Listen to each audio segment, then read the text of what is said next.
हरे कृष्ण माता जी, प्रणाम माता जी। हरे कृष्ण प्रभु जी। हरे कृष्ण। हरे कृष्ण माता जी, दंडवत प्रणाम। हरे कृष्ण प्रभु जी। हरे कृष्ण।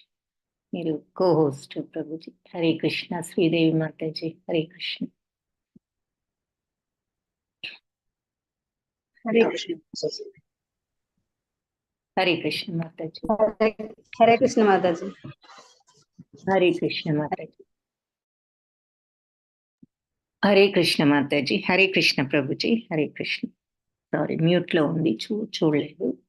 ఓకే, ఈరోజు 14వ అధ్యాయం ఇస్కాన్ మ్యాంగ్లూరు వారి లెవెల్ 2 క్లాస్లో 14వ అధ్యాయంలో ఉన్న అందరికీ స్వాగతం. గుణత్రయ విభాగ యోగము, ప్రకృతి త్రిగుణాలు. ఓం అజ్ఞానతిమిరాంధస్య జ్ఞానాంజనశలాకయా చక్షురున్మిళితం येन తస్మై శ్రీ గురవే నమః. నమో ఓం విష్ణుపాదాయ కృష్ణప్రేష్ఠాయ భూతలే శ్రీమతే భక్తి వేదాంత స్వామీతి నామినే. నమస్తే సరస్వతి దేవి గౌరవాణి ప్రచారిణే నిర్విశేష శూన్యవాది పాశ్చాత్య దేశధారిణే. हे कृष्णा करुणा सिंधो दीनबंधो जगत्पते गोपेश गोपिका कांता राधा कांता नमोस्तुते.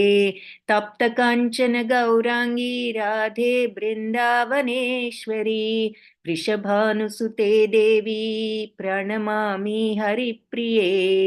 जय श्री कृष्ण चैतन्य प्रभु नित्यानंद श्री अद्वैत गदाधर श्रीवासादि गौर भक्त वृंद. हरे कृष्ण कृष्ण कृष्ण हरे हरे, हरे राम राम राम हरे हरे. हरे कृष्ण कृष्ण कृष्ण हरे हरे, हरे राम राम राम हरे हरे. हरे कृष्ण कृष्ण कृष्ण हरे हरे, हरे राम राम राम हरे हरे. హరే కృష్ణ భక్తులందరికీ భగవద్గీతలో 3వ భాగం అయినటువంటి జ్ఞానయోగంలో 2వ అధ్యాయం జ్ఞానయోగం ప్రకారం చూస్తే భగవద్గీతలో 14వ అధ్యాయం గుణత్రయ విభాగ యోగం. గుణత్రయ అంటే 3 గుణాలు. ఏమిటి ఆ 3 గుణాలు? ఎవరైనా చెప్పగలిగితే చాట్ బాక్స్లో టైప్ చేయండి. ఈ 3 గుణాలని మనం భగవద్గీత ఆల్మోస్ట్ 2nd చాప్టర్ నుంచి స్టార్ట్ చేసి చెప్పుకుంటూ వచ్చాము ఈ 3 గుణాల గురించి. సో ఈ 3 గుణాలు ఏమిటో అందరికీ ఐడియా ఉండే ఉంటుంది. కాబట్టి ఎవరైనా చెప్పగలిగితే చాట్ బాక్స్లో టైప్ చేయండి. సత్వరజస్తమో గుణాలు, excellent, very good Deepti Mataji. Yes, 3 గుణాలు సప్తరజస్తమో గుణాలు. ఇవి ఎక్కడున్నాయి ఈ 3 గుణాలు? ఈ సత్వరజస్తమో గుణాలు ఎక్కడ నివసిస్తాయి, ఎక్కడ ఉన్నాయి అన్నది కూడా చెప్పగలిగితే చాట్ బాక్స్లో టైప్ చేయొచ్చు. ఈ సత్వరజస్తమో గుణాలు, okay, very good. Sreelekha mataji, Rama Tulasi mataji అందరూ కరెక్ట్ ఆన్సర్ చెప్పారు, చాలా సంతోషం. అయితే ఈ 3 గుణాలు ఎక్కడున్నాయి అన్న విషయం కూడా ఎవరైనా చెప్పగలిగితే చాట్ బాక్స్లో టైప్ చేయండి. ఆన్సర్ ఈ శ్లోకం అయిన తర్వాత చూద్దాం. శ్రీ భగవానువాచ. సో మొట్టమొదటిగా భగవానువాచతో ప్రారంభం. ఈ ప్రకృతి త్రిగుణాల గురించి మాట్లాడుకున్న ఈ చాప్టర్లో వివరంగా దాని గురించి చూద్దాము. మొట్టమొదటిగా భగవానువాచతో ప్రారంభం. శ్రీ భగవానువాచ. పరం భూయ ప్రవక్ష్యామి జ్ఞానానాం జ్ఞానముత్తమం యజ్ఞాత్వా మునయః సర్వే పరాం సిద్ధిం యితో గతాః. సో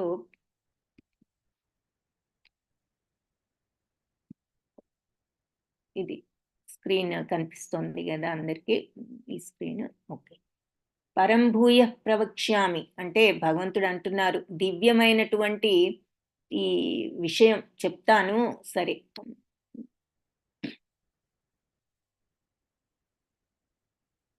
భూయ అంటే మళ్ళీ ఇంకొకసారి అని అర్థం, తిరిగి మరలా అని, ప్రవక్ష్యామి చెప్తాను ఈ దివ్యమైనటువంటి జ్ఞానంలో ఎంతో దివ్యమైనటువంటి ఈ జ్ఞానాన్ని మరి ఒక్కసారి చెప్తాను. ఎలాంటి దివ్య జ్ఞానం? జ్ఞానముత్తమం, జ్ఞానాలన్నిట్లోకి కూడా ఉత్తమమైన ఈ దివ్య జ్ఞానాన్ని నీకు మరలా ఇంకొకసారి వివరిస్తాను అంటున్నారు.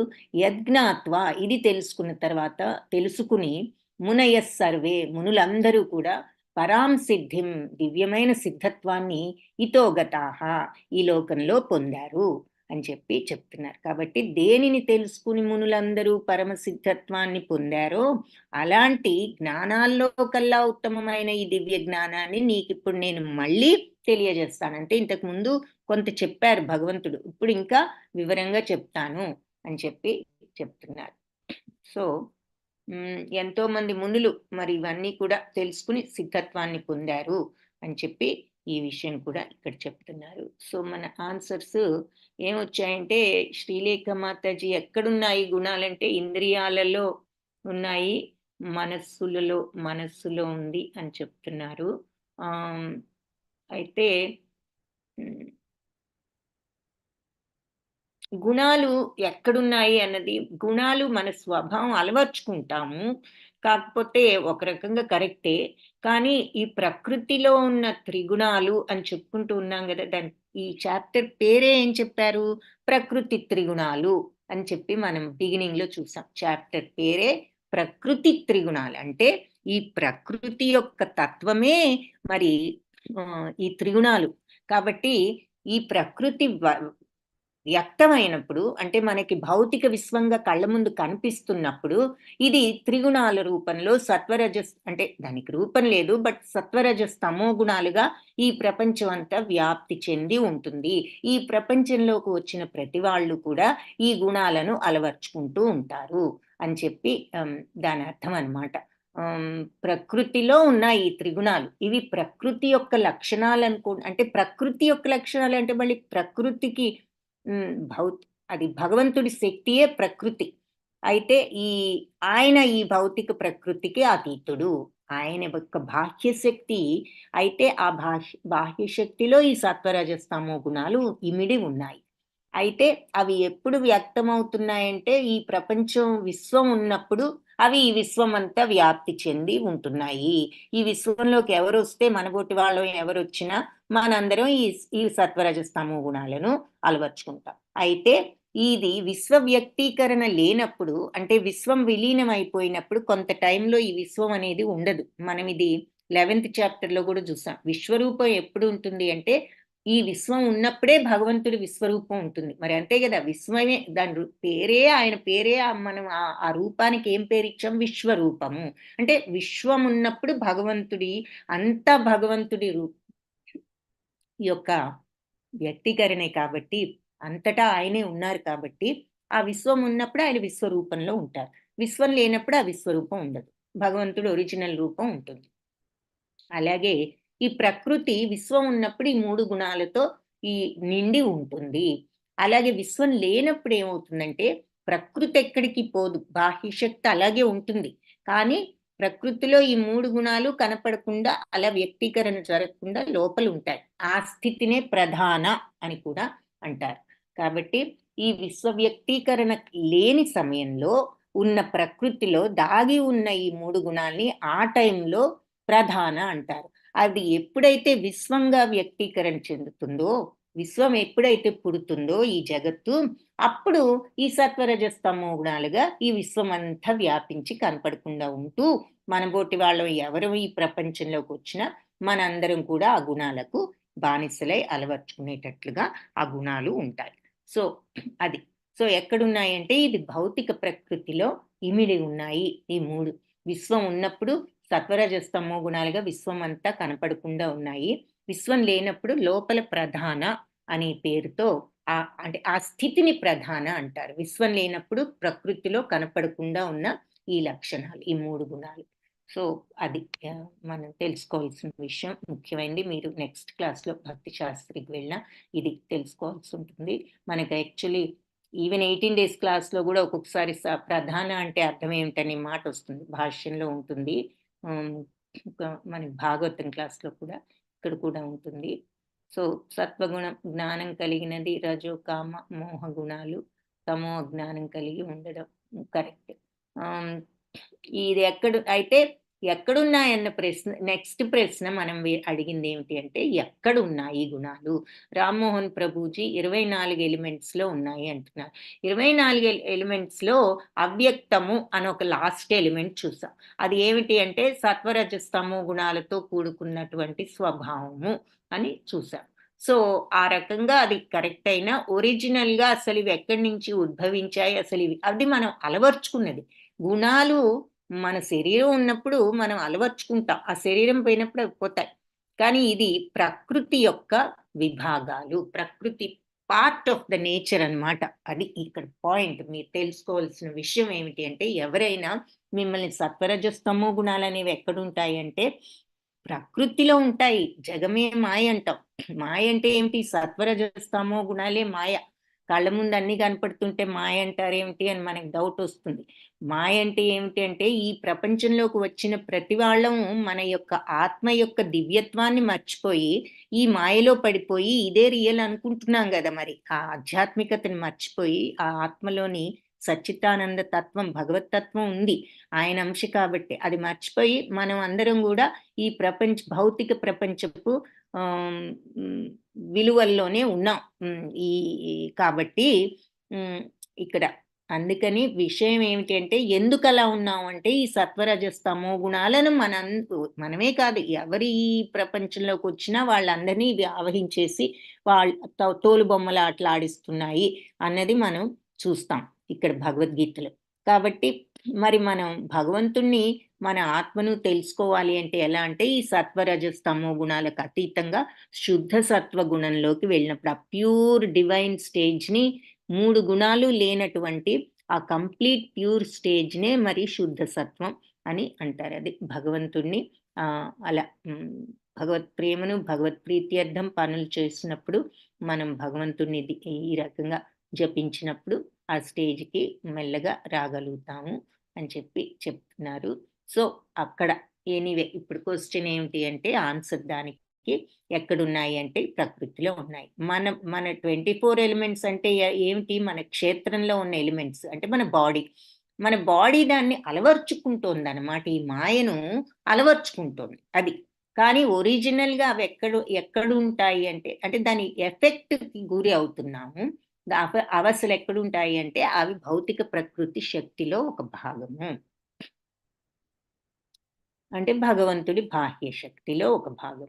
ఇదం జ్ఞానముపాశ్రిత్య మమ సాధర్మ్యమాగతాః సర్గేపి నోపజాయంతే ప్రళయేన వ్యధంతి చ.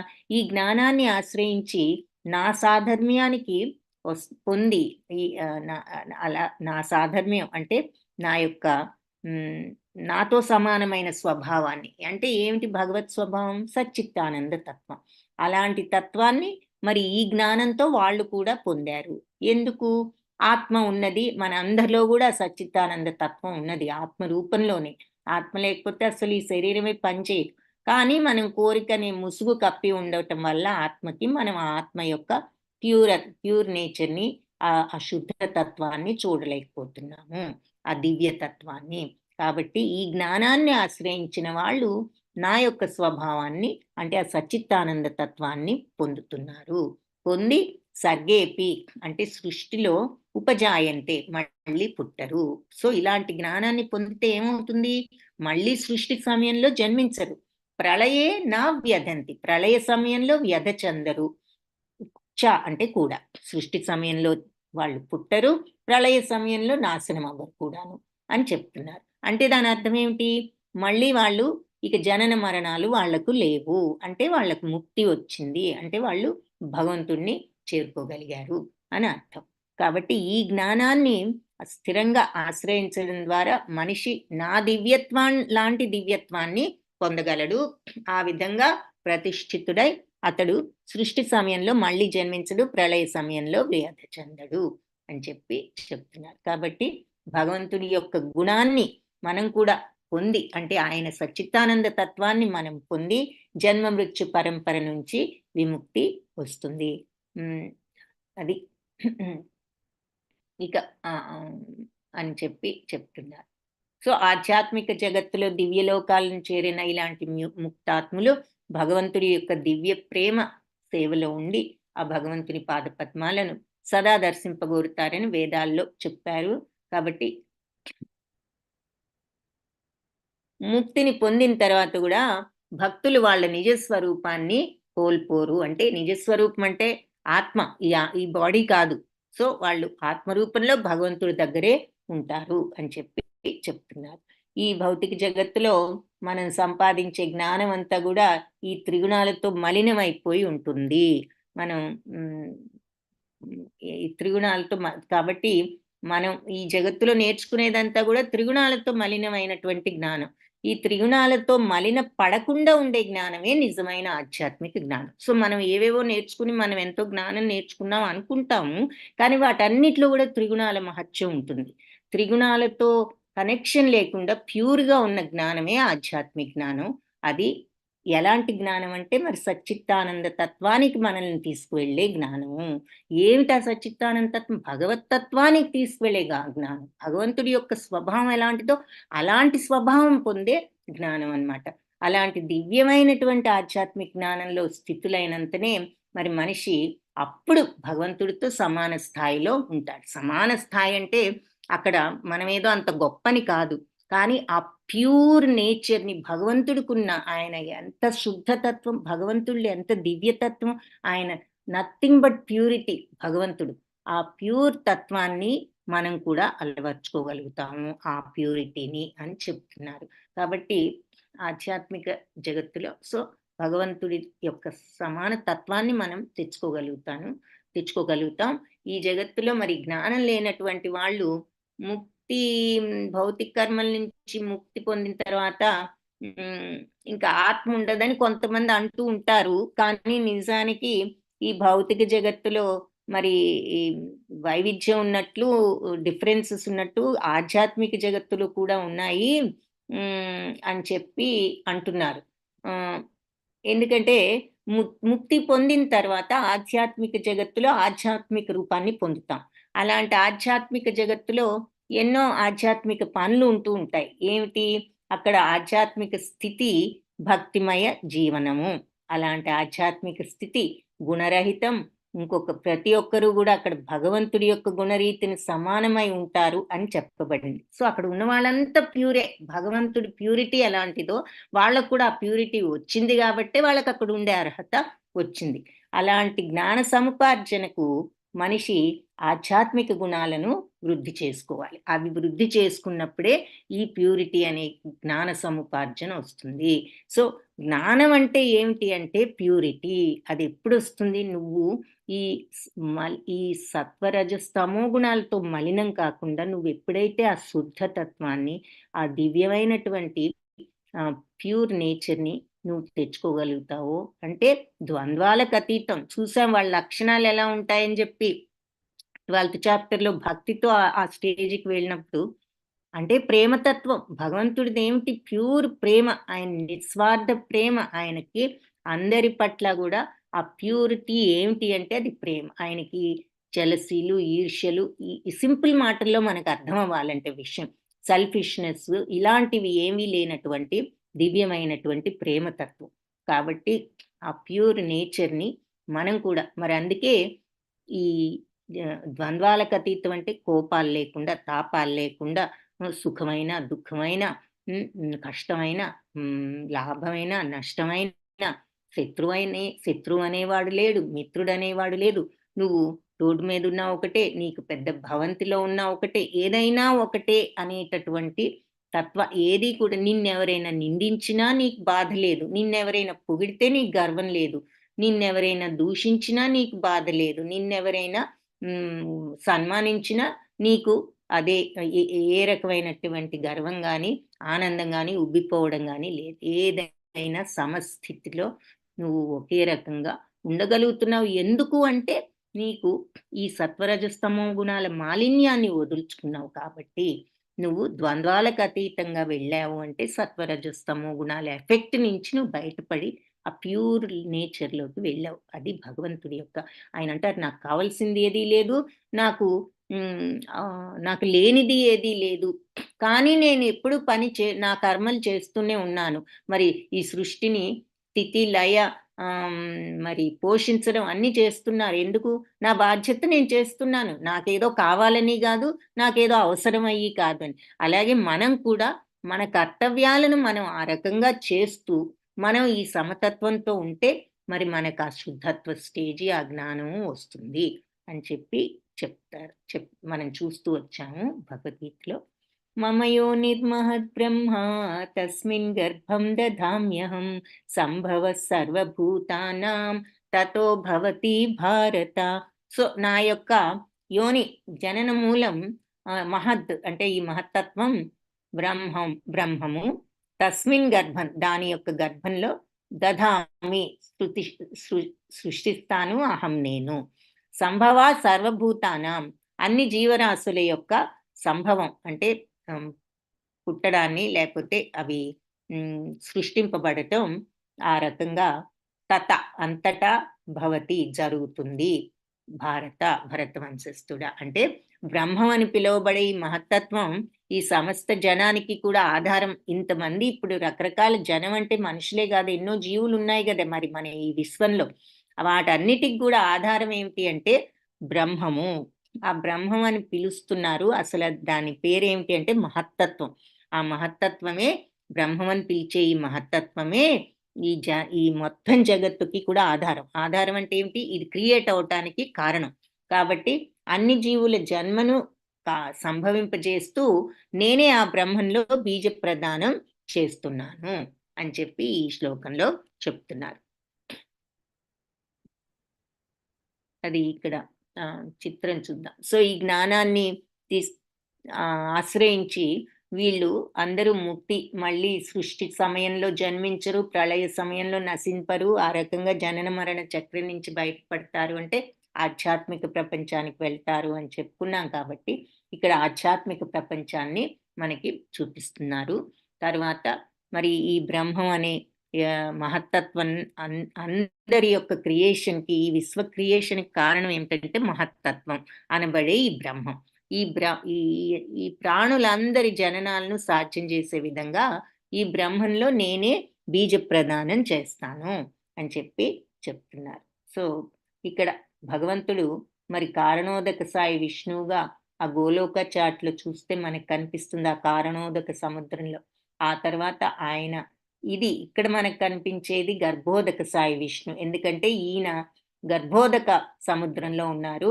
ఆయన నాభి నుంచి 14 లోకాలు ఉద్భవించాయని చూసాము. అక్కడ అన్నిటికంటే పైన ఉన్నది, దాంట్లో ఆ లోకాల్లో బ్రహ్మలోకం, సత్యలోకం అని కూడా మనం చూస్తాం. అది ఇక్కడ చూపిస్తున్నారు అనమాట. మహత్తత్వం నుంచి ఇవన్నీ కూడా ఉద్భవించాయి. ఈ మహత్తత్వంలో ఉన్న ఈ పుట్టిన వాళ్ళందరూ ఈ లోకాల్లో నేనే ఈ బ్రహ్మం అనే మహత్తత్వంలో బీజ ప్రదానం చేస్తేనే ఇవన్నీ కూడా ఇలా సృష్టింపబడ్డాయి అని చెప్తున్నారు. సో ఇక్కడ మనకి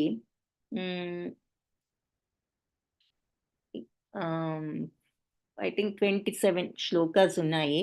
సో 13-14 శ్లోకాస్ చూడటానికి ప్రయత్నిద్దాము. రేపు మిగిలినవి చూసి అప్పుడు ఫినిష్ చేయొచ్చు. సో ఇది విశ్వంలో జరిగే సమస్తానికి వివరణ. ప్రతిదీ కూడా క్షేత్రజ్ఞుల కలయికతోనే జరుగుతుందని 13th చాప్టర్లో లాస్ట్ వీక్ చూసాం. ఇలాంటి ప్రకృతి ఆత్మల కలయికే భగవంతుడితో సాధ్యం కావింపబడుతోంది. మరి ప్రకృతి ఆత్మ అంటే క్షేత్రము క్షేత్రజ్ఞుడు, ఆత్మ క్షేత్రజ్ఞుడు, క్షేత్రమేమో దేహము, ప్రకృతి అంటే మన ఈ భౌతిక ప్రకృతిలో ఉన్నటువంటి లక్షణాలతో కూడుకున్న దేహం. కాబట్టి ఎందుకు మన దేహం దేంతో తయారైంది? ఎవరైనా చెప్పగలిగితే చాట్ బాక్స్లో టైప్ చేయండి. ప్రకృతి అంటున్నామంటే మెటీరియలిస్టిక్ అంటే దానికి మరి పుట్టుక చావు ఉన్నది మన దేహానికి, కానీ ఆత్మకు లేదు. కాబట్టి ఆత్మ ఏమో మరి క్షేత్రజ్ఞుడు చావు లేనిది. ప్రకృతి అంటే బయట ఉన్నది క్షేత్రము అంటే మన శరీరం. అది ప్రకృతి. మెటీరియల్ ఆత్మల కలయికే అని చెప్తున్నారు. అన్నీ కూడా అది ఎలా సాధ్యం అవుతోంది కలయిక అంటే భగవంతుడి ద్వారా సాధ్యం అవుతోంది ఈ కలయిక. ఏది మెటీరియల్ శరీరం, మెటీరియల్ అయినటువంటి క్షేత్రము, మరి ఆధ్యాత్మికమైన ఆత్మ, ఈ రెండిటి కలయిక భగవంతుడే కలిపి ఈ రకంగా చేస్తున్నారు. పంచభూతాలు వెరీ గుడ్. సో మన శరీరం దేంతో తయారైందంటే ప్రకృతి అంటే ఈ భౌతిక ప్రపంచంలో వస్తువులు అనుకున్నాం కాబట్టి అవి ఏమిటి అంటే పంచభూతాలు. Kalyani mataji very good, correct. So పంచభూతాలతో మన క్షేత్రం అయినటువంటి దేహం, శరీరం తయారైంది. లోపల ఉన్న ఆత్మ ఆధ్యాత్మికం. కాబట్టి ఈ ప్రకృతి అయిన దేహము, ఆ ఆధ్యాత్మికమైన ఆత్మ రెండిటి యొక్క కలయిక దేనివల్ల సాధ్యమైందట? భగవంతుడే మరి అది సాధ్యమయ్యేటట్టు చేసి మన శరీరాన్ని, ఆత్మని ఈ రకంగా ఒక రూపాన్నిచ్చి మనం ఇక్కడ ఉండేటట్లు చేస్తున్నారు. మన్నేంటి, జంతువులనేంటి, పక్షులనేంటి, ఎవరైనా సరే, చెట్లైనా సరే అని చెప్పుకున్నాం. కదిలేది, కదలనిది అన్నీ కూడా క్షేత్రజ్ఞుల కలయికే. కంటి ముందు ఏదైనా నీకు కనపడుతుందంటే అది కదలందైనా సరే, చెట్టైనా, పుట్టైనా, గుట్టైనా ఏదైనా క్షేత్రం. దానికి పైకి ఆకారం ఉంది, లోపల ఇది కూడా ఉంది, భగవంతుడి యొక్క చైతన్యం అని చెప్తున్నారు. ఇది రెండు ఉండబట్టే అవి ఇక్కడ ఆకారంతో నీ కళ్ళ ముందు కనిపిస్తున్నాయి. వాస్తవానికి మహత్తత్వం విశ్వానికంతా కూడా కారణం అదే అని ఇందాక కూడా చూసాం కదా. ఆ మహత్తత్వం అని పిలువబడే ఈ విశ్వ కారణమే త్రిగుణాలతో ఉన్నటువంటి మహత్తత్వాన్ని మనం బ్రహ్మము అని పిలుస్తాం. ఇక్కడ మెయిన్ పాయింట్ అది. సో బ్రహ్మం అంటే ఏమిటి అంటే ఈ త్రిగుణాలతో కూడినటువంటి మహత్తత్వమే బ్రహ్మము. అది గుర్తుంచుకోండి. రామ్మోహన్ ప్రభుజీ, క్షేత్రం అంటే శరీరం. మన క్వశ్చన్ ఏమిటంటే దేంతో తయారైంది క్షేత్రం అంటే పంచభూతాలతో తయారైంది. అది ఓకే. సో త్రిగుణపూర్వమైన మహత్తత్వాన్నే మనం బ్రహ్మం అని పిలుస్తాం. మహత్తత్వం అంటే ఏమిటి? ఈ ప్రకృతి ఇదే మరి 3 గుణాలతో ఉన్నటువంటిది. సో దాంట్లో భగవంతుడు బీజ ప్రదానం చేస్తే మరి ఎన్నో అసంఖ్యాకమైనటువంటి విశ్వాలు ఉత్పత్తి అవుతున్నాయి. అలాంటి మహత్తత్వం ముండకోపనిషత్తులో బ్రహ్మము అని వర్ణించారనమాట 1.1.9లో. తస్మాదేతద్ బ్రహ్మనామ రూపమన్నం చ జాయతే. కాబట్టి బ్రహ్మంలో భగవంతుడు జీవుల్ని బీజ రూపంలో ఉంచుతాడు అని చెప్పి ఆ ఉపనిషత్తులో కూడా చెప్పారు. సో ఇప్పుడు పంచభూతాలేవి? భూమి, జలము, అగ్ని, వాయువు ఇవన్నీ 24 మూలకం అన్నీ కూడా భౌతిక శక్తి. అవన్నీ మనం చెప్పుకున్నాం కదా. ఇప్పుడు ఈ పంచభూతాలతో తయారైంది కాబట్టి ప్రకృతి అన్నారు వాటిని. అంటే ఇవన్నీ భౌతిక శక్తులు. అవే మహద్బ్రహ్మం అనబడి భౌతిక ప్రకృతిని రూపొందిస్తాయి. సో ఈ పంచభూతాలన్నీ కలిపి మహద్బ్రహ్మము అనేటటువంటి భౌతిక ప్రకృతిని సృష్టి అంటే ఇవన్నిటితో కలుపుకున్న దానిని భౌతిక ప్రకృతి, మహద్బ్రహ్మం అంటారు. సో 7వ అధ్యాయంలో మనకి చెప్పారు దీనికి పరమైన దివ్య ప్రకృతియే జీవుడు. సో జీవుడు అంటే ఇక్కడ ఆత్మ అని చెప్పి. కాబట్టి భగవంతుడి సంకల్పంతో ఈ భౌతిక ప్రకృతిలో ఉన్నత ప్రకృతి మిశ్రణం కావింపబడును. ఈ భౌతిక ప్రకృతి అంతా కూడా ఈ పంచభూతాలతో ఇదంతా కంటి ముందు కనిపించేది, మనం ఫీల్ అయ్యేది, ఇటువంటి వాటితో నిండి ఉంటుంది. కానీ కనిపించని ఆత్మ దీనిలో కలిపి భగవంతుడు ఈ సృష్టిని చేశారు.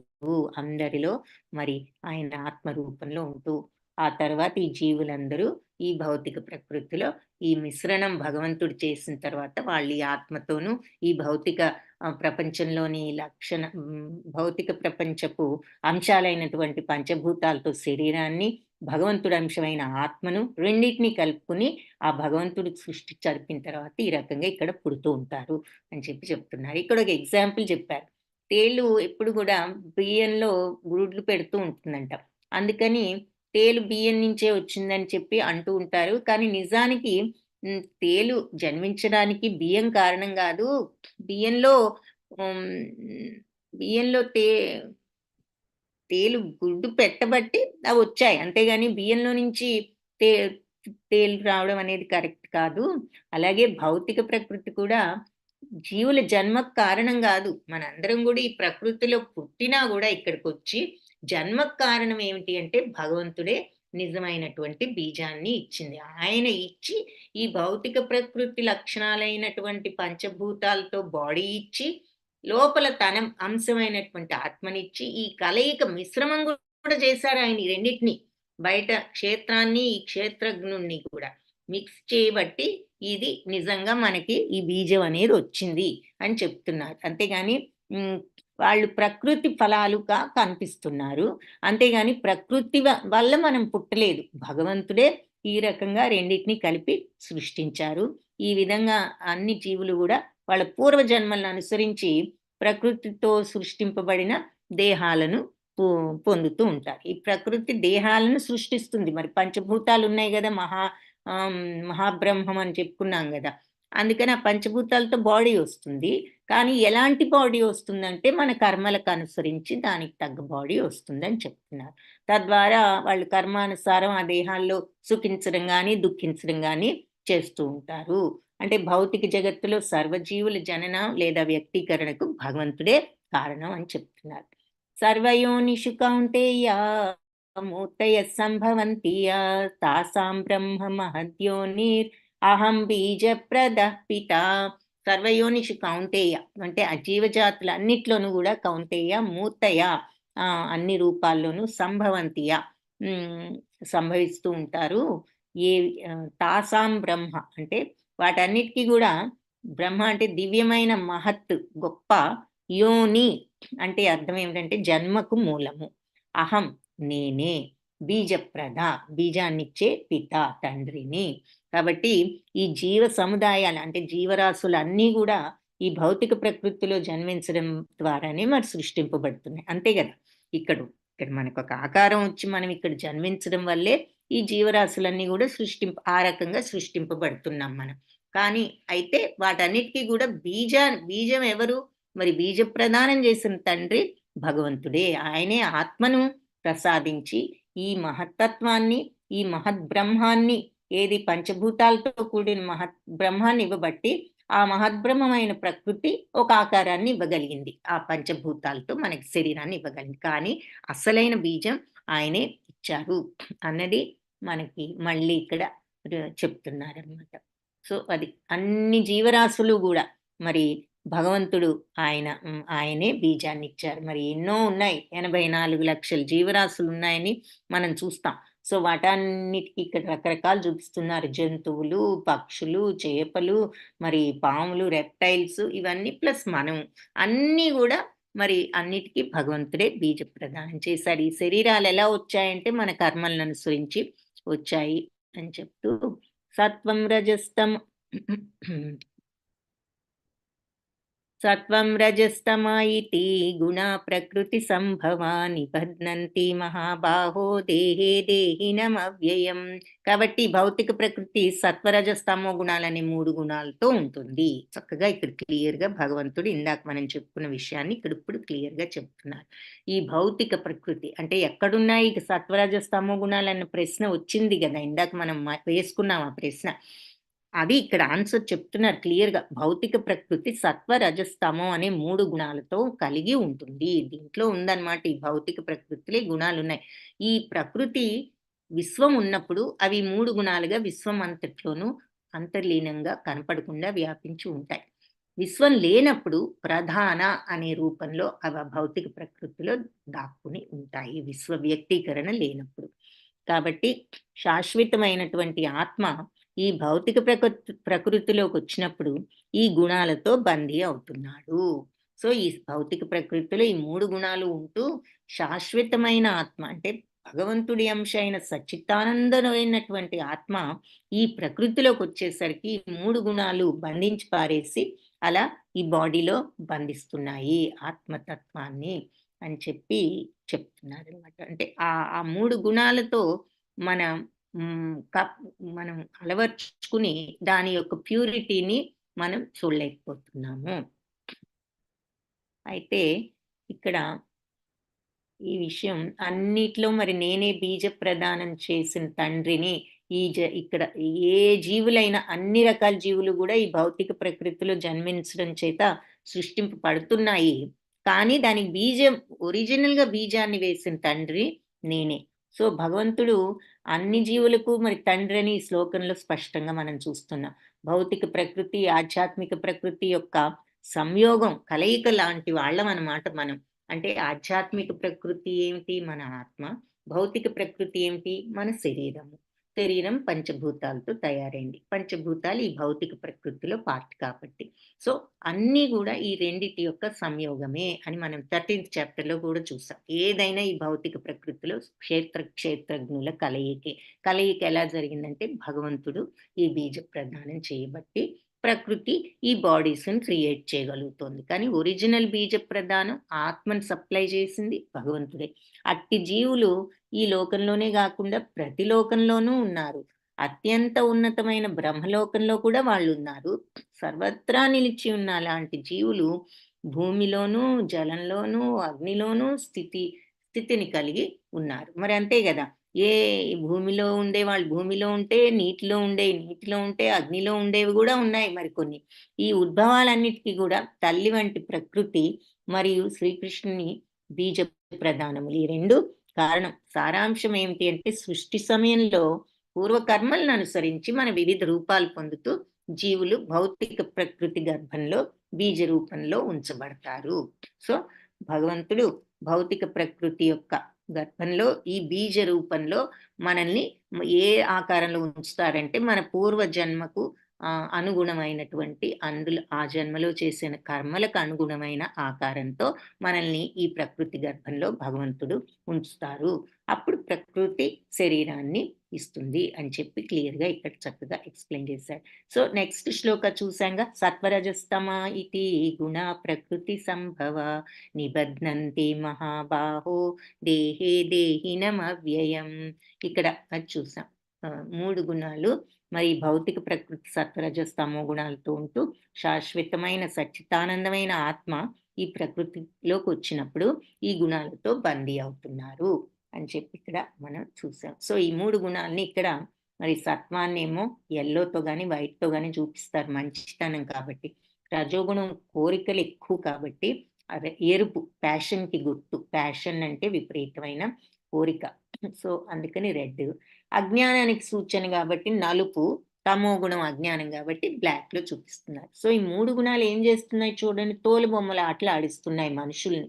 ఎందుకు మరి ఈ 3 గుణాలని అలవర్చుకుని మనం ఈ రకంగా తోలు బొమ్మలాట ఆడిస్తున్నాయి. అంటే అవి చెప్పినట్టు చేస్తున్నాం అంతే కదా. మంచి స్వభావం ఉంటే మంచి పనులు చేస్తాం. మరి కోరికలు తీర్చుకోవాలనే ఇక స్వార్థ స్వభావం ఉన్నప్పుడు ఎక్కువ మంది మనుషులు రజోగుణం అంటారు. అందుకే మనం ఈ కోరికలే కదా, అది కావాలి, ఇది కావాలి, ఇది చేయాలి, నా నా నా అనే అటాచ్మెంట్తో ఉంటాం. అదేంటి ఫ్యామిలీకి చేసుకుంటే తప్పే ఉందనుకుంటా. తప్పు కాదు, కానీ మనం ఆ అటాచ్మెంట్తో చేయడమే మనల్ని ఇలా బందీ చేస్తుంది. నీ డ్యూటీ నువ్వు చెయ్యి, కానీ ఆ అటాచ్మెంట్ వద్దు. నువ్వు ప్రతిఫలాసక్తి లేకుండా నువ్వు సమత్వంతో చెయ్యి అన్నమాట. అది నీ డ్యూటీగా నువ్వు చెయ్యి. భగవత్ప్రీత్యర్థం ఆయన నీ బాధ్యతలు వదిలేసి కూర్చోమనిలా. భగవంతుడు కూడా నీ పనులు నీ డ్యూటీస్ నువ్వు చెయ్యాలని చెప్పారు. అందుకే నాకు ఏ అవసరం లేకపోయినా నేను నా డ్యూటీ నేను చేస్తున్నానని కూడా ఆయన మనకి ఎగ్జాంపుల్ ఇచ్చారు. కాబట్టి చెయ్యకుండా ఉండొద్దు, చెయ్యాలి, కానీ నా అనే స్వార్థంతో కాకుండా అది డ్యూటీగా చేస్తూ ఆ సెల్ఫిష్నెస్ లేకుండా, సింపుల్ వర్డ్స్లో చెప్పాలంటే అందరినీ కూడా ప్రేమతో చూస్తూ నా వాళ్ళే బాగుండాలి, నేనే బాగుండాలి అని మనం నార్మల్గా ఆ థింకింగ్లో ఉంటూ ఉంటాం. లేదు అంటే మనకే కావాలి, ఫస్ట్ మనం తీసుకున్నాక ఏదైనా ఉంటే చూద్దాం. అలా కాకుండా జనరల్గా ఎవరైనా నీ డ్యూటీ నువ్వు చేస్తూ నువ్వు ఆ అటాచ్మెంట్స్ అటువంటి ఫీలింగ్స్ లేకుండా ఉండు సమత్వంతో అని చెప్పి మనకి ఓవరాల్గా మనం అర్థం చేసుకోవాల్సిన విషయం అది. సో ఈ స్వభావాల వల్ల మనకు ఆ స్వార్థం, ఆ సెల్ఫిష్నెస్ అవన్నీ కూడా వస్తూ ఉంటాయి. అజ్ఞానం ఉంటే అసలు ఏది ఉండదు. అజ్ఞానం, నిద్ర, సోమరితనంతో ఏది చేయకుండా బ్యాడ్ హ్యాబిట్స్ కానీ లేదా చెడు స్వభావంతో ఇతరులకు హాని చేయడం కానీ ఇవన్నీ కూడా ఇంకా ఎక్కువ మోతాదులో మరి జరుగుతూ ఉంటాయి. సో అది ఇక్కడ చెప్తున్నారు. కాబట్టి దివ్యమైన వాస్తవమైన ప్రకృతితో సంబంధం లేనివాడు జీవుడు దివ్యుడు కాబట్టి ఆత్మ. కానీ భౌతిక జగత్తులో బందీ అవడం వల్ల ఈ త్రిగుణాలకు అనుసరించి వర్తిస్తూ ఉంటాడు. అంటే ఆత్మ వర్తించదు, ఆత్మ అలా బందీ అయిపోయింది కాబట్టి ఈ మనసు ఇష్టం వచ్చినట్లు మనం ఆలోచిస్తూ దానికి తగ్గట్లు చేస్తున్నాం. జీవులు ప్రకృతి గుణాలను అనుసరించి మరి ఎన్నో దేహాలు ఉండడం వల్ల ఆ గుణాలను అనుసరించి వర్తించవలసి ఉంటుంది. ఇలాంటి ప్రవర్తనే మనకు సుఖ దుఃఖాలకు కారణమవుతుంది. 13th చాప్టర్లో కూడా చూసాం. రాగద్వేషాలతో ఈ 24 అంశాలతో మనం ఏం అలవర్చుకుంటున్నామంటే రాగద్వేషాలు, సుఖ దుఃఖాలు అనే ఫీలింగ్స్ని మనం క్రియేట్ చేసుకుంటున్నాము. సో ఇది వస్తే సుఖం అనుకుంటున్నావు, రాకపోతే దుఃఖం అనుకుంటున్నావు, లేదంటే నా వాళ్ళు అనుకుంటే రాగం చూపిస్తున్నావు, వీళ్ళు మన వాళ్ళు కాదనుకుంటే మనకిష్టం ఏదైనా మనకిష్టం లేని జరిగింది అనే ఫీలింగ్ వచ్చిందంటే అవతల వాళ్ళ మీద ద్వేషం చూపిస్తున్నాం. సో ఇవన్నీ కూడా మనకు ఆ 13th చాప్టర్లో చూసిన 24 ఎలిమెంట్స్తో మన మైండే మనకి ఈ ఆలోచనలు కలిగిస్తుంది.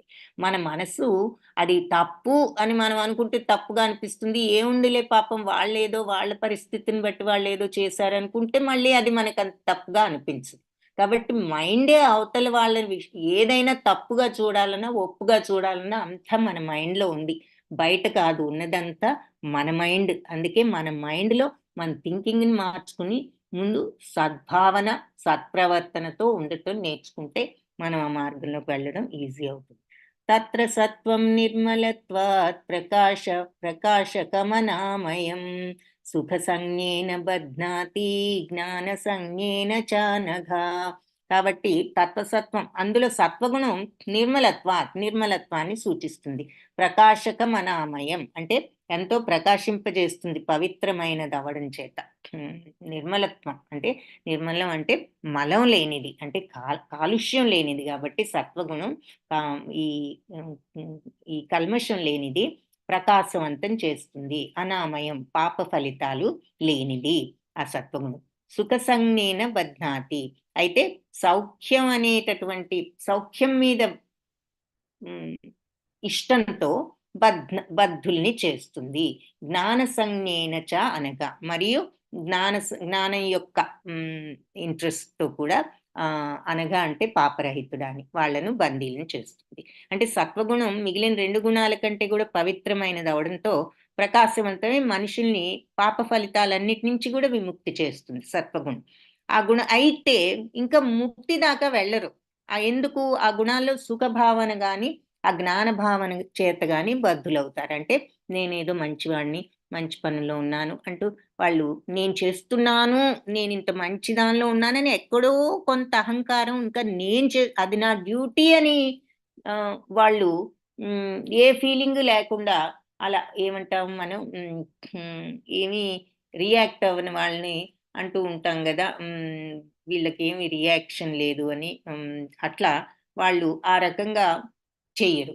కొంచెం మనసులో నేను మంచి మార్గంలో ఉన్నాను, ఇంకా కంప్లీట్ ఆ లోపల అహంకారం కొంత ఉందన్నమాట. నేను చేస్తున్నాను, నేను మంచివాడిని, నేను మంచి మార్గంలో ఉన్నాను, ఇంకా అహంకారం ఇది నా డ్యూటీ అనేటటువంటి ఆ వినయ విధేయత ఇంకా రాలా కంప్లీట్గా. కాబట్టి ఆ రకంగా బద్ధులవుతారు ఇంకా ఆ ఫీలింగ్ ఉండటం వల్ల. వాళ్ళకి పాపాలేమి ఉండవు. సో ఏ స్వర్గానికో వెళ్తారు, అవన్నీ జరుగుతాయి కానీ, లేదా పైలోకాలకు వెళ్ళొచ్చు కానీ మళ్ళీ జన్మ అనేది ఉంటుంది. కంప్లీట్ మోక్షం రాలేదు ఇంకాను అని చెప్పి. ఎందుకంటే ఇంకా కొంత ఈ సుఖభావన చేత జ్ఞాన భావనతో వాళ్ళు ఇంకా బద్ధత్వంలోనే ఉన్నారు.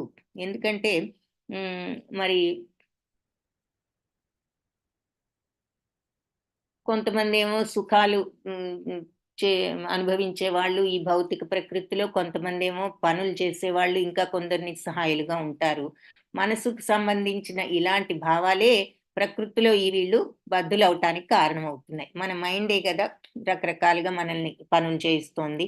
సో జీవులు ఇలా వివిధ రీతుల్లో బంధువులవటం ఎలాగన్నది మనకి ఈ చాప్టర్లో చెప్తున్నారు. అలాంటి బద్ధ కారణాల్లో మొదటిది సత్వగుణం అని చెప్పి చూస్తున్నాం. అంటే సత్వగుణం మంచి వాళ్ళు కూడా బద్ధులవుతారంటే ఏం చెప్తున్నారంటే సత్వగుణాన్ని అలవర్చుకోవడం ద్వారా మనిషి బద్ధులైన ఇతర గుణాల వాళ్ళ కంటే కూడా బుద్ధిమంతుడు ఈ సత్వగుణం వాళ్ళు. జగత్తులో మరి సత్వగుణాభివృద్ధి యొక్క ఫలితం ఇది. ఈ విధంగా సత్వగుణాన్ని వృద్ధి చేసుకున్న వాళ్ళు ఈ భౌతిక క్లేశాలతో, ఈ కష్టాలతో అంతగా ప్రభావితం కారు. ఎందుకంటే మంచి మెంటాలిటీతో ఉంటారు కాబట్టి. అంతేగాని అలాంటి వాడు జ్ఞానాన్ని పొందాలి అని అంతేకాకుండా జ్ఞానాన్ని పొందాలనే ఆలోచన కూడా ఉంటుంది ఈ సత్వగుణంలో ఉన్న వాళ్ళకి. ఉదాహరణకి బ్రాహ్మణుడు అంటే మనం ఈ ఈ రోజుల్లో లాగా ఈ వర్ణాలు మనం చేసుకున్న వర్ణాలు కాదు. బ్రాహ్మణుడు అంటే మంచి గుణాలతో ఉన్నవాడు అని అర్థం. ఆ గుణాలను బట్టి విభజన చేశారు మొదట్లో భగవంతుడు. కానీ మనకిప్పుడు పుట్టుకతో వాళ్ళు బ్రాహ్మణులు, వీళ్ళు బ్రాహ్మణులు, లేదా వాళ్ళు వైశ్యులు, వీళ్ళు శూద్రులు, ఇలా పుట్టుకని బట్టి చూస్తున్నారు. కానీ గుణాలను బట్టి చూడాలి. సో, బ్రాహ్మణుడు అంటే సత్వగుణం ఉన్నవాడు అని అర్థం. అందుకని బ్రాహ్మణుడు సత్వగుణంలో స్థితుడై ఉండాలి. సత్వగుణంలో ఈ సుఖభావనకు మనిషి దాదాపు అన్ని పాపాల నుంచి ముక్తి పొందుతాడని చెప్తున్నారు గదా! అయితే నిజానికి వేద జ్ఞానం ప్రకారం సత్వగుణం అంటే నిజమైన జ్ఞానము, ఉన్నతమైన జ్ఞానము, ఎంతో మరి ఎంతో సుఖతరమైనటువంటి సుఖభావన. ఆ జ్ఞానంతో వచ్చేటటువంటి ఆ తృప్తి, నేను నేర్చుకున్నాను, ఆ నేను మంచి మార్గంలో ఉన్నాను అని. అది అంతా గూడా పార్ట్ ఆఫ్ సత్వగుణం అని చెప్తున్నారు ఈ భావాలు. అయితే వచ్చిన చిక్కేమిటి అంటే, ఈ సత్వగుణంలో స్థితుడవగానే నేనే జ్ఞానాభివృద్ధి చెందాను, ఇతరుల కంటే నేనింక మంచి మార్గంలో ఉన్నాను, ఈ రకమైన ఆలోచనలు వస్తూ ఉంటాయి. ఈ రకంగా బద్ధుడవుతాడు. అంటే అహంకారం ఉందన్నమాట ఎక్కడో. మంచివాడే అన్నీ మంచి పనులే చేస్తున్నాడు, మంచి ఆలోచన. కానీ నేను మంచి మార్గంలో ఉన్నాను, నేను వాళ్ళందరికంటే బెటరు అనేది ఎక్కడో ఉంది. దాంతో బద్ధుడవుతున్నాడు. ఈ విజ్ఞాన శాస్త్రవేత్తలు, తత్వజ్ఞులు వీళ్ళంతా గూడా దీనికి చక్కటి ఎగ్జాంపుల్స్. ఎందుకంటే వాళ్ళు జ్ఞానం రాంగానే కొంచెం గర్వపడుతూ ఉంటారు. వాళ్ళ జీవన పరిస్థితులను వాళ్ళు మెరుగుపరుచుకున్నందువల్ల భౌతిక సుఖాన్ని అనుభవిస్తున్నాము అనే భావన. అంటే మనం కష్టపడి ఈళ్ళంతా చూడు ఇంత జ్ఞానం నేర్చుకోబట్టే మనం ఇప్పుడు ఇలా ఉన్నాము అనేటటువంటి భావాలు, మరి ఈ సుఖ భావనే వాళ్ళని ప్రకృతిలో గూడా సత్వగుణంతో బంధిస్తుంది అని చెప్పి వివరిస్తున్నారు. సత్వగుణంలో ఉండటం వల్ల ఆకర్షితులయ్యి, ఆ రకంగా ఈ సత్వగుణంలో ఉంటే మనకు మంచి జరుగుతుంది అనే భావంతో ఉంటున్నారు గానీ, అలా ఉండడం నా బాధ్యత అనుకుని ఉండట్ల. అది. ఆ గుణంలో కాబట్టి ఆ ఫీలింగ్ ఇంకా ఉంది కాబట్టి, ఎక్కడో అహంకారం ఉంది కాబట్టి, అలా ఈ గుణాలను బట్టి ఆకర్షితులైనంత వరకు గూడా ఏదైనా ఒక దేహాన్ని స్వీకరింపవలసిందే అంటున్నారు. కాబట్టి ముక్తికి గాని, ఆధ్యాత్మిక జగత్తుకి గాని ఇంకా వాళ్ళకి అవకాశం రాలేదు. మరి ఒక తత్వవేత్తగా, విజ్ఞాన శాస్త్రవేత్తగా, కవిగా మళ్ళీ మళ్ళీ వాళ్ళు ఆ రకమైన జన్మలు పొందుతూ ఉంటారు. ఎందుకంటే వాళ్ళు అదే ఆలోచనా తీరులో ఉంటారు. ఏ ఆలోచనలతో ఉంటే అదే వస్తుందని చెప్తారు కాబట్టి. యద్భావం తద్భవతి. మన భావాలకు అనుగుణంగానే మనకు జన్మ కూడా వస్తుంది. జనన మరణాలు ఒకే రకం ప్రతికూల పరిస్థితుల్లో అతడు ఇలాగే చిక్కుకుంటాడు. సత్వగుణంలో ఉన్నప్పటికీ గూడా ఇంకా మోక్షం రాదు అని చెప్పి ఈ అహంకారం ఉన్నప్పుడు. కానీ భౌతిక మాయ కారణంగా మనిషి అదే అదే మంచి జీవితం, నాకు మంచి జీవితం వచ్చింది అనుకుంటున్నాడు. అది గూడా ఈ మాయ వల్లే అతనికి ఆ ఫీలింగ్. మరి నిజమైన మంచి ఏమిటి అంటే అసలు మనం ఇక్కడ లేకుండా భగవంతుడి దగ్గరే ఉండగలుగుతాం.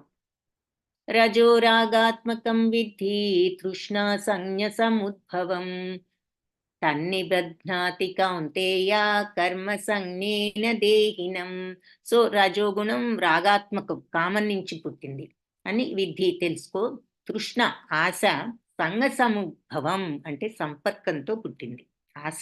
మరి అంటే మనం ఇవన్నీ కోరిక గాని, ఆశలు గాని రజోగుణంతో పుట్టాయి. తన్నిబధ్నంతి అంటే తత్ అది నిబధ్నంతి బంధిని చేస్తుంది, బంధించేస్తుంది. కౌంతేయ కుంతిపుత్ర కర్మ సంజ్ఞేన ఎందులో బంధించేస్తుందంట, ఈ కామ్య కర్మలలో దేహినం ఈ దేహధారిని బందీ చేస్తుంది. కాబట్టి కౌంతేయ ఈ అపరిమితమైన కోరికలు, ఆకాంక్షల వలన రజోగుణం ఉద్భవిస్తోంది. సో రజోగుణం ఎందుకు వస్తోంది అంటే విపరీతమైన ఈ కోరికలే రజోగుణం.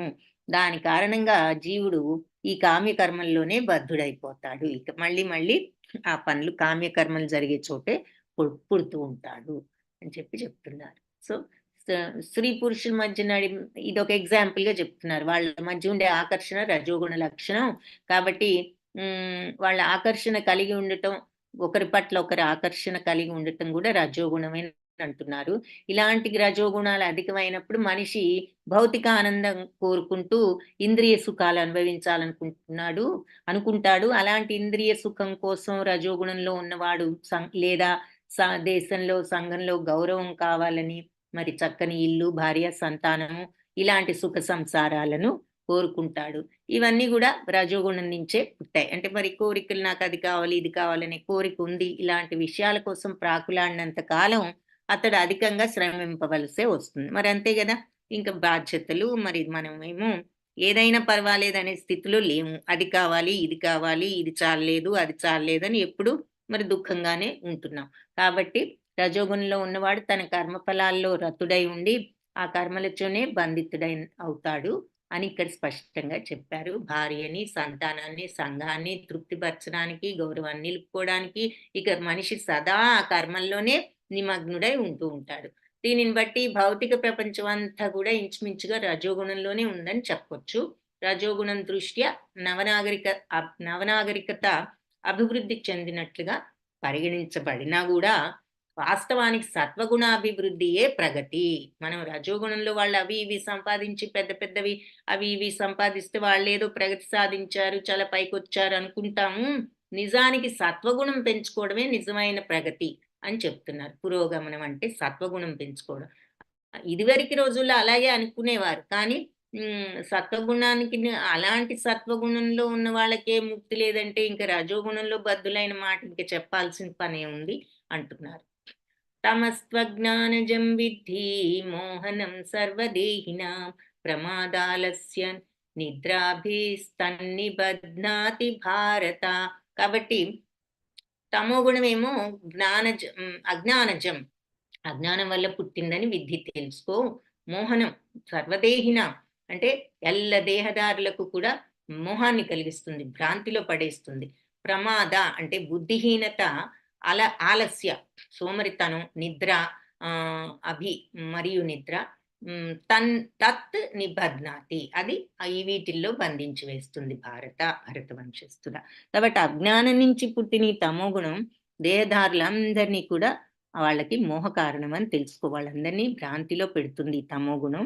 ఈ జీవులందరినీ బాధించేటటువంటి బుద్ధిహీనత, సోమరితనం, నిద్ర ఇవన్నీ కూడా తమోగుణం యొక్క ఫలాలే, లక్షణాలే అంటున్నారు. ఈ శ్లోకంలో తూ అనే పదానికి ఎక్కువ ప్రాముఖ్యత ఉన్నది అంటున్నారు. ఎందుకు? జీవుడి తమోగుణం ఒక అత్యంత విచిత్ర లక్షణం అని తెలియజేయడమే దాని అర్థం అట.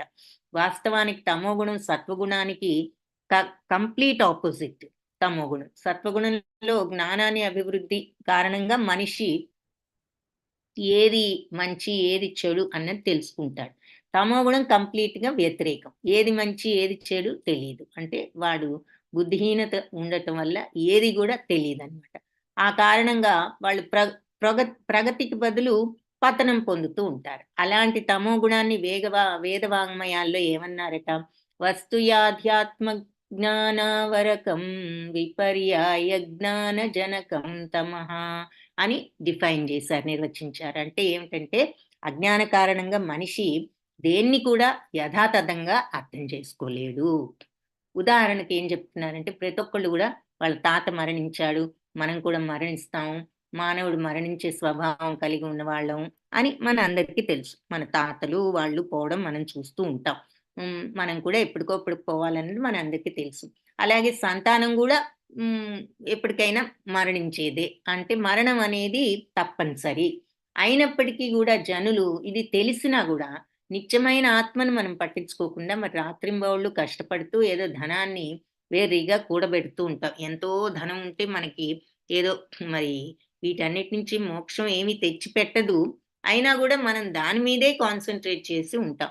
ఇదే బుద్ధిహీనత అంటున్నారు. ఇలాంటి బుద్ధిహీనత కానీ మూర్ఖత్వం కారణంగా ఇక వాళ్ళ ఆధ్యాత్మిక ప్రగతి పట్ల విముఖులై ఉంటారు. ఇక వాళ్ళ ధ్యాస అంతా దాని మీదే ఉంటుంది. అలాంటి వాళ్ళే అతి సోమరులై ఉంటారు. ఆధ్యాత్మిక అవగాహనకై సత్సంగానికి ఆహ్వానించినప్పుడు కూడా వాళ్ళు ఆసక్తిని చూపరు. అలాంటి వారు రజోగుణంలో ఉన్నందున మనిషికి క్రియాశీలత్వం సైతం వాళ్లకు ఉండదు. అంటే మంచి పనులు అవతల వాళ్ళకి హెల్ప్ చేయాలని.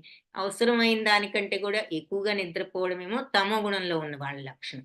సాధారణంగా ఇప్పటి వరకు రజోగుణ లక్షణం చూసాం. సాధారణంగా మనిషికి 6 గంటలు నిద్ర చాలంటున్నారు.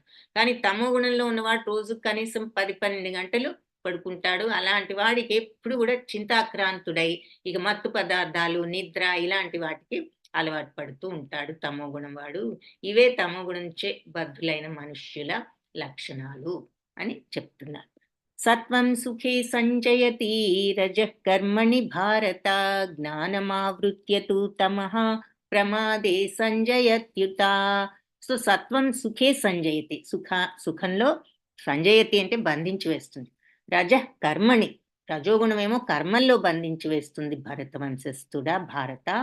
జ్ఞానమావృత్యతు, జ్ఞాన తు అంటే కానీ అని, జ్ఞానాన్ని ఆవహించి తమోగుణం ప్రమాదే బుద్ధిహీనతలో సంజయతి బంధించి వేస్తుంది ఉత అని చెప్పబడింది. సో సత్వగుణం మనిషిని సౌఖ్యంలో బంధిస్తుంది, రజోగుణం ఏమో కామ్యకర్మల్లో బంధిస్తుంది, తమోగుణం జ్ఞానాన్ని కప్పివేయడం ద్వారా బుద్ధిహీనతలో బంధించి వేస్తుంది అని చెప్తున్నారు. సో మనం ఇక్కడ ఒకసారి చూడు. సో సత్వగుణ లక్షణాలు కూడా వాళ్ళు కొంచెం తెల్లవారుజామున లేవడం, రజోగుణం ఉంటే ఆలస్యంగా లేవడం, తమో గుణం ఉంటే ఈ రకంగా దాదాపు సగం రోజు అయ్యాక లేవడం. లేచిన తర్వాత ఏం చేస్తారు సత్వగుణంలో వాళ్ళు? మరి భగవంతుడు కొంచెం ఆధ్యాత్మిక విషయాల పట్ల, భగవంతుడి పట్ల మైండ్ని పెట్టడం. తమో గుణంలో ఉన్న వాళ్ళు ఈ శరీరాన్ని ఎలా మంచి షేప్లో పెట్టుకోవాలి అనే ఆలోచనతో వాళ్ళు ఎక్సర్సైజ్ అంటే బాడీకి సంబంధించిన కాన్షియస్లో ఉంటారు కాబట్టి ఇప్పుడు తప్పే ఉంది. మరి బాడీకి ఎక్సర్సైజ్ తప్పులేదు, కానీ నీ ప్రెఫరెన్స్ దేని మీద ఉంది, నీ ఆలోచన తీరు దేని మీద ఉంది, ముందు నీకు దేని మీద ఇంట్రెస్ట్ ఉంది, అసలు నీకు ముందు లేవడంలోనే నీ బాడీ మీద ఉంది కానీ భగవంతుడి మీద కొంచెం కూడా లేదు అన్నదానికి అక్కడ పాయింట్. తమో గుణంలో ఉంటే ఇలా లేట్గా లేవడం, లేచిన తర్వాత కూడా ఇలా టైం వేస్ట్ చేయటం చూపిస్తున్నారు ఎగ్జాంపుల్. అలాగే పుస్తకాలు కూడా మరి సత్వగుణంలో ఉన్న వాళ్ళు ఆధ్యాత్మికతను పెంచుకునే జ్ఞానంలో ఉంటే, మరి రజోగుణంలో ఉన్న వాళ్ళు ఈ భౌతిక ప్రకృతిలో ఏ రకంగా మనం ఇంకా కోరికలు తీర్చుకోవడానికి, ధన సంపాదనకి అవసరమైన వాటిల్లోనే ఉంటారు. మరి తమో గుణంలో వాళ్ళు ఎందుకు పనికిరాని మాయా సాహిత్యాన్ని చదువుతూ ఉంటారు. ఈ స్పైడర్ మ్యాన్ అవి మరి తప్పే ఉంది, పిల్లలు నేర్చుకుంటారు సరదాకి అంటే అది జనరల్గా చూపిస్తున్నారు. అక్కడ మీనింగ్ ఏమిటి అంటే అలాంటి అన్నెసెసరీ సాహిత్యం వల్ల వచ్చేది లేదు. చిన్నప్పుడు ఏదో చదువుకోవడానికి, చదువులు రావడానికి, ఈ జీవితంలో ఉద్యోగాలు చేసుకోవడానికి కొన్ని చదువులు చదవచ్చు. కానీ తమో గుణంలో ఉన్నప్పుడు పెద్ద అయిన తర్వాత కూడా పనికిరాని సాహిత్యం చదవటం అనేది ఇక్కడ పాయింట్.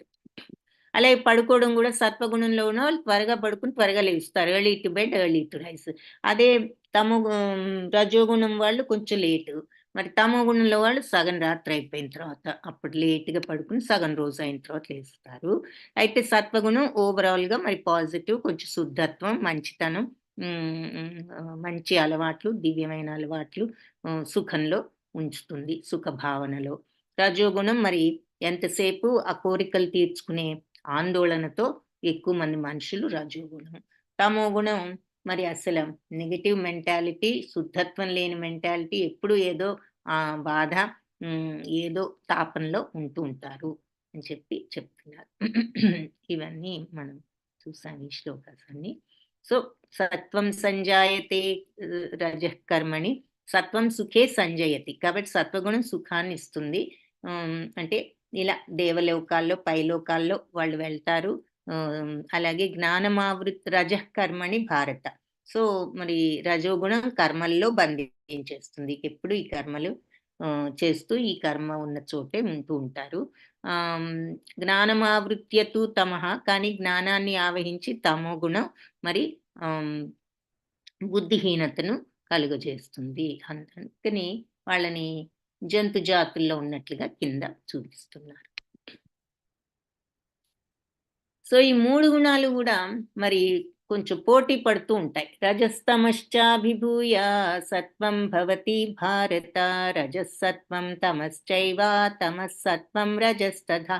సో రజోగుణం, తమో గుణం కూడా ఈ అతిభూయ అంటే అధిగమించి సత్వగుణం భవతి ప్రబలమవుతుంది. ఒక్కోసారి తమో గుణాలను అణిచివేసి సత్వగుణం పైకి వస్తుంది భారత. ఒక్కోసారి రజోసత్వం కూడా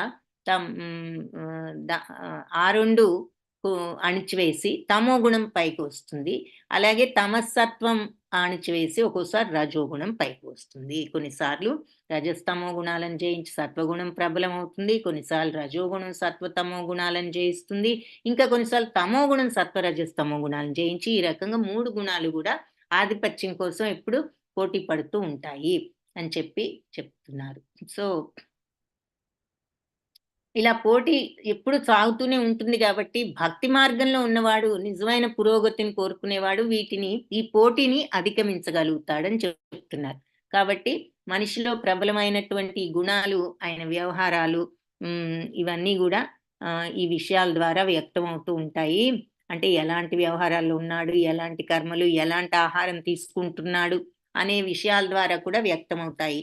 ఇది ముందు అధ్యాయాల్లో మనం చూస్తాం. ఏ రకమైన ఫుడ్ తినాలి, దానిని బట్టి ఏ గుణాలు వస్తాయి అనేది. కానీ మనిషి తలుచుకుంటే సాధన ద్వారా సత్వగుణాన్ని మరి వృద్ధి చేసుకోవచ్చు, రజస్తమో గుణాలను జయించవచ్చు. అదే రకంగా రజోగుణాన్ని వృద్ధి చేసుకుని సత్వతమో గుణాలను కూడా జయించవచ్చు. అది కూడా మన చేతిలోనే ఉంది. పోటీ పడుతూ ఉంటాయంటే మన ప్రయత్నాన్ని బట్టి ఏది జయిస్తే మనం ఎటువైపు వెళ్తే అది. అలాగే తమో గుణం అలవర్చుకుంటే సత్వరజస్తమో గుణాలను కూడా జయించవచ్చు. ఈ రకంగా ఈ 3 గుణాలు, 3 రకాలైన గుణాలని కూడా ఉన్నా కూడా స్థిర నిశ్చయం ఉన్నవాడు సత్వగుణంలోనే స్థితుడు కాగలడు. కాబట్టి మన యొక్క స్థిరత్వం మీద, మన మైండ్ని మనం తిప్పడం మీద ఉంటుంది. ఆ తమో గుణం వైపు ఆకర్షితులమై వెళ్ళిపోయే బలహీనత ఉంటే మరి ఏం చేయలేం. దాన్ని మనం అణిచి మనం సత్వగుణం వైపు తిప్పుకోవాలి. ఆ తర్వాత సత్వగుణం సైతాన్ని కూడా అధిగమించి వసుదేవ స్థితి అనేటటువంటి శుద్ధ సత్వంలోకి వెళ్ళాలి సత్వగుణం నుంచి. సో అలాంటి స్థితిలోనే మనిషి భగవద్ జ్ఞానాన్ని అర్థం చేసుకోగలడు. మనం మొట్టమొదటే చూసాం, ఈ చాప్టర్ బిగినింగ్ లోనే ఈ మాట చూసుకున్నాం. ఈ 3 గుణాలకు అతీతంగా వెళ్ళడమే శుద్ధ సత్వం, భగవంతుడి జ్ఞానాన్ని తెలుసుకునే స్థితి అది అని చెప్పేసి. జ్ఞానాన్ని అర్థం చేసుకోవడం అంటే అది, ఆ శుద్ధత్వం, ఆ ప్యూరిటీ, ఆ భగవంతుడి యొక్క నిష్కల్మషమైన ప్రేమ. అంటే మనుష్యుడి కర్మలను అనుసరించి అతడి ఎట్టి గుణాల్లో స్థితుడై ఉన్నాడో తెలుసుకోవచ్చు అని ఫైనల్ గా చెప్తున్నారు. సో మనం చేసే పనులను బట్టి మన గుణాలు వ్యక్తమవుతూ ఉంటాయి. మనం సత్వగుణంలో ఉన్నామా, రజోగుణంలో ఉన్నామా ఏమిటనేది. సర్వద్వారేషు దేహేస్మిన్ ప్రకాశ ఉపజాయతే జ్ఞానం యదా తదా విద్యాద్ వివృద్ధం సత్వమిచ్యుత. సో దేహ ద్వారాలన్నీ కూడా జ్ఞానంతో ప్రకాశవంతమైనప్పుడు సత్వగుణంలో మనకి ఉన్నాము. సత్వగుణం యొక్క వ్యక్తీకరణ అనుభవంలోకి వస్తుంది. మరి దేహానికి 2 కళ్ళు, 2 చెవులు, ముక్కు, 2 రంధ్రాలు, నోరు, జననావయం, మొత్తం 9 ద్వారాలు ఉన్నాయి కదా. ఈ 9 ద్వారాల్లో కూడా ప్రతిదీ కూడా సత్వగుణంతో ఉన్నప్పుడు, ప్రకాశవంతమైనప్పుడు మనిషి సత్వగుణాన్ని వృద్ధి చేసుకున్నాడని మనం అర్థం చేసుకోవచ్చు. అలాంటి సత్వగుణంలో మనిషి విషయాలన్నీ కూడా వాస్తవ దృక్పథంతో చూస్తాడు, వింటాడు, స్వీకరిస్తాడు. అలాంటి గుణం ఉన్నప్పుడు సత్వగుణం. ఆ విధంగా అతడు అంతర్బాహ్యాలంతా కూడా శుద్ధం చేసుకోగలుగుతాడు. అతని బయట లోపల కూడా ప్యూరిటీ నిండిపోతుంది సత్వగుణంతో. అంటే ప్రతి ద్వారంలోనూ ఆనందము, సౌఖ్య లక్షణాలు వృద్ధి కాగలవు. అదే సత్వగుణం యొక్క వాస్తవ స్థితి. సో ఇక్కడ మనకు ఆ పోటీ పడేది ఇక్కడ చూపిస్తున్నారు. మనసు మనం ఎటువైపు తీసుకువెళ్తే మరి ఆ గుణాన్ని అలవర్చుకుంటాము. అన్ని ద్వారాలు కూడా మరి సత్వగుణంతో ప్రకాశితమైనప్పుడు అది సత్వగుణం, కంప్లీట్ గా సత్వగుణ ప్రకాశితం అని చెప్పొచ్చు అంటున్నారు. నెక్స్ట్ దాంట్లో రజోగుణం. లోభ ప్రవృత్తిరారంభ కర్మణామశమస్పృహ రజస్యేతాని జాయంతే వివృద్ధే భరతర్షభ. సో లోభము, క్రియాశీలత్వం, ప్రవృత్తి, ఆరంభ, ఈ ప్రయత్నాలు, కర్మల్లో ఆశమహ అంటే అంటే అణచలేనటువంటి కోరిక, స్పృహ అంటే కోరిక. రజోగుణంలో ఏతాని ఇవన్నీ కూడా జాయంతే వృద్ధి చెందుతాయి. వివృద్ధే అధికమైనప్పుడు భరతర్షభ, భరతవంశ శ్రేష్ఠుడా.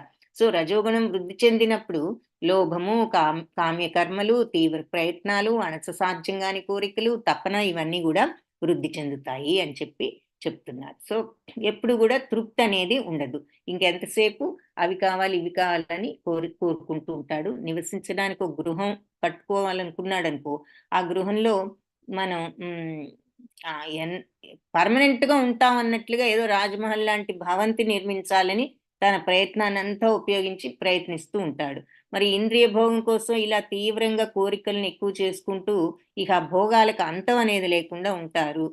ఇల్లు సంసారాలతోనే ఇక ఎల్లప్పుడూ మనస్సు దాని మీదే ఇంద్రియ భోగానుభవం సాగించడమే అతని కోరిక. ఆ కోరికకి తెంపు అనేది ఉండదు. ఈ రకంగా ఈ చిహ్నాలన్నీ కూడా రజోగుణ లక్షణాలని మనం అర్థం చేసుకోవాలి అని చెప్తున్నారు. సో అది ఇక్కడ ఇది ఇంకా కావాలి ఇంకా కావాలి ఈ ధనం అంతా నాదే అని అలా మనకి మీనింగ్ ఇక్కడ ఇలా చూపిస్తున్నారు ఈ చిత్రంలో. ఇంకపోతే తమోగుణ లక్షణం ఏమిటి అంటే నెక్స్ట్ అప్రకాశో ప్రవృత్తిశ్చ ప్రమాదో మోహ ఏవ చ తమస్యేతాని జాయంతే వివృద్ధే కురు నందన. అప్రకాశం అంటే అంధకారం, ప్రకాశత్వం లేకపోవడం. అప్రవృత్తి అంటే సోమరితనం. ప్రవృత్తి అంటే కామ్యకర్మల్లో ఉండటం. అప్రవృత్తి అంటే సోమరితనం, చేయకుండా ఉండటం. మరియు ప్రమాదో అంటే బుద్ధిహీనత, మోహము, ఏవచ ఇవన్నీ కూడా నిశ్చయంగా తమస్సు తమోగుణము ఏతాని ఇవన్నీ కూడా జాయంతే పుడతాయి. తమోగుణం వల్లే ఇవన్నీ పుడతాయి. వివృద్ధే వృద్ధి చెందుతాయి. కురునందన కురువంశస్థుడైన అర్జునుల. సో కురునందన తమోగుణం వృద్ధి చెందినప్పుడు అంధకారము, సోమరితనము, బుద్ధిహీనత, భ్రాంతి ఇవన్నీ కూడా వ్యక్తమవుతాయి అని చెప్తున్నాడు. అంటే ఈ తమోగుణంలో ఉన్నవాడు మరి వేదాలు చెప్పినట్టుగా కాకుండా కరెక్ట్ అయిన మార్గంలో కాకుండా తోచిన రీతిన ప్రయోజనం లేకుండా ఇష్టం వచ్చినట్లు పనులు చేస్తూ ఉంటాడు. తాను కామ్యకర్మల సామర్థ్యం ఉన్నప్పటికీ కూడా అతను ఏ పనులు సరిగ్గా చేయాలని ప్రయత్నించడు. పనిచేసే ఎఫిషియన్సీ ఉన్నా కూడా దాన్ని పెట్టుకోడు. ఇదే భ్రాంతి. అంటే ఉన్నదాన్ని ఉపయోగించుకోకుండా నువ్వు నీ ఇష్టం వచ్చినట్లు సరైన మార్గంలో పనులు చేయకుండా నీకు తోచిన రీతిని నువ్వు చేయడమే భ్రాంతి. కాబట్టి చైతన్యం ఉన్నా కూడా అలాంటి వాడు క్రియారహితుడుగానే వాడు ఏమీ చేయని వాడే అవుతాడు. తమగుణంలో ఉన్న వాళ్ళ చిహ్నాలు ఇలా ఉంటాయి. యదా సత్వే ప్రవృద్ధేతు ప్రళయం యాతి దేహభృత్ తదోత్తమ విదాం లోకాన్ అమలాన్ ప్రతిపద్యతే. కాబట్టి ఎప్పుడు సత్వగుణం వృద్ధి పొందును, కానీ ప్రళయం మరణం పొందుతాడు. సత్వగుణం వృద్ధి చెందిన తర్వాత ప్రళయం అంటే మరణం వచ్చిన వాడు మహర్షుల యొక్క తదోత్తమ విదాం లోకాన్ అమలాన్ ప్రతిపద్యతే. పవిత్రమైనటువంటి ఉత్తమ విధాం మహర్షుల యొక్క లోకాలలోకి వెళ్తాడు. సత్వగుణంలో ఉండి మరణించిన వాడు మహర్షులుండే ఉన్నత లోకాలకు వెళ్తాడు. సత్వగుణంలో ఉన్నవాడు బ్రహ్మలోకం గాని జనలోకం గాని ఇలాంటి ఉన్నత లోకాలను పొంది అక్కడ దేహ సౌఖ్యాలు అనుభవిస్తాడు. ఈ శ్లోకంలో అమలాన్ అనే పదం ఉన్నది కదా. అమలాన్ ప్రతిపద్యతే అంటే పవిత్రమైనటువంటి లోకాలు. ఆ లోకాలు రజస్తమో గుణాలు లేని లోకాలు అన్నమాట. అక్కడ ఓన్లీ సత్వగుణం ఉంటుంది. అందుకని సత్వగుణంలో ఉన్నవాడు అక్కడికి వెళ్తాడు. కలుషభరితమైన ఈ భౌతిక జగంలో సత్వగుణం చాలా పవిత్రమైనది. భిన్న జీవుల కొరకు భిన్న లోకాలు ఏర్పాటు చేయబడినందున సత్వగుణంలో ఉన్నవాడు మరణించిన తర్వాత మహాభక్తులు మహర్షులు నివసించి రజోతమో గుణం లేని చోటకు వెళ్తాడు అని చెప్తున్నారు. సో ఇక్కడ చిత్రాలు చూస్తే మరి సత్వగుణంలో ఉన్నప్పుడు ఇలా మంచి మార్గాల్లో అందరూ కలిసికట్టుగా ఉంటూ ఉంటారు. మరి రజోగుణంలో ఉన్నప్పుడు ఎప్పుడు కామ్యకర్మలు అది కావాలి ఇవి కావాలి అణుచుకోలేని కోరికలు తీవ్ర ప్రయత్నాలు తపనలతో ఇలా ఉంటూ ఉంటారు. ఇక అంధకారంలో సోమరితనం బుద్ధిహీనత మనుషుల్ని తమోగుణంలో ఈ రకంగా భ్రాంతిలో మోహంలో పడవేస్తుంది. సో సత్వగుణంలో మరణిస్తే ఇలా మహర్షులు ఉండేటటువంటి పవిత్ర లోకాలకు వెళ్తారు. అలాగే మనిషి రజోగుణంలో మరణించినప్పుడు రజసి ప్రళయం గత్వా కర్మ సంగిషు జాయతే తథా ప్రళీనస్తమసి మూఢయోనిషు జాయతే. రజోగుణం ప్రధానంగా గనక ఉన్నప్పుడు గతిస్తే కర్మ సంగిషు జాయతే అంటే కర్మలు చేసే ప్లేస్ లోనే పుడతారు. అంటే భూ ప్రపంచంలో పుడతారు. తథా ప్రళీనస్తమసి అలాగే తమో గుణంతో మరణించినప్పుడు మూఢయోనిషు జాయతే. మూఢులు అంటే మరి జంతు జాతులలో పుడతారు అని చెప్పి ఈ శ్లోకంలో చెప్తున్నారు. ఇక్కడితో ఈరోజు క్లాస్ ఆపుదాము. మరి అటెండెన్స్ 2, 3 సార్లు పోస్ట్ చేశారు ప్రభుజీ. అందరూ అటెండెన్స్ ఫిల్అప్ చేయటం జరిగిందా మరి? లేదంటే ఒక ఫ్యూ మినిట్స్ అటెండెన్స్ చేయండి. తర్వాత ఎంతమంది ఆల్మోస్ట్ 18 చాప్టర్స్ ఫినిష్ చేశారు? అసలు ఫినిష్ చేసిన వాళ్ళు ఉన్నారా ఎవరైనా? ఉంటే కొంచెం హ్యాండ్ రైజ్ చేయండి. 18 చాప్టర్స్ ఫినిష్ చేసిన వాళ్ళు ఎవరైనా ఉన్నారా? క్లోజ్ చేస్తాను. తర్వాత ఈ విషయం చూద్దాం. 14th చాప్టర్ రేపు కంటిన్యూ చేద్దాము. వాంఛాకల్పతరుభ్యశ్చ కృపా సింధుభ్య ఏవ చ పతితానాం పావనేభ్యో వైష్ణవ